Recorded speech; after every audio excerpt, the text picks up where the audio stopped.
那对于下旋球来说，颗粒搓过来的球它是固定旋转，就是因为它过来比较沉，所以它没有摩擦。你像生胶，它除非第一板吊起来挂起来，那么它上旋球它是完全撞击动作，它是没有摩擦的。那么它搓过来的这个球大家也打生胶也知道，它是无法进行手腕手指的摩擦搓球，它是只是瞬间的寸劲摩擦，它是无法进行反胶在胶皮上这种滚动式摩擦。那么它正胶搓过来的球相对来说有一定的旋转，但是它的旋转度呢不强，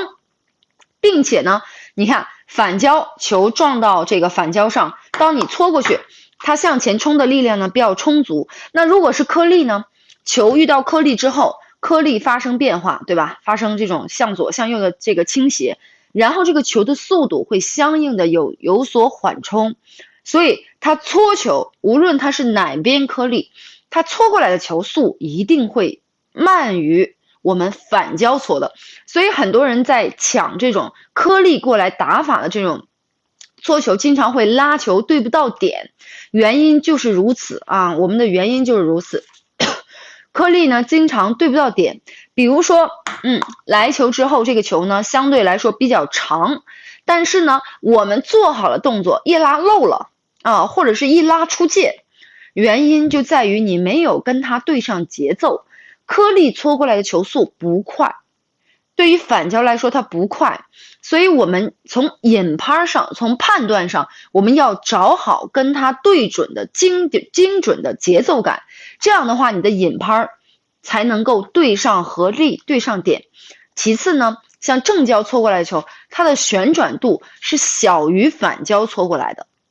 那么这个时候你是不是要调整你的拉球的动作了？比如说我可不可以为了防止出界，我把引拍稍微的拿起来一点，我向前力量稍微多一点，摩擦球的顶部稍微多一点，摩擦向上的力量少，那么我向上3，向前7，看直接我就向前收了从下拿上来直接向前收，我去感受一下我在拉这种打法的时候会不会产生下网。好，如果会产生下网，那么我摩擦比例再调整一点，向上的摩擦再多一点，我再收臂。好，那这个时候如果在它搓过来的球你各保各的基本上都是你手感内的，你感觉到我拉起来非常有数，只是我自己动作出现了问题，那么你对于这个旋转的认知已经基本上可以判断的差不多了。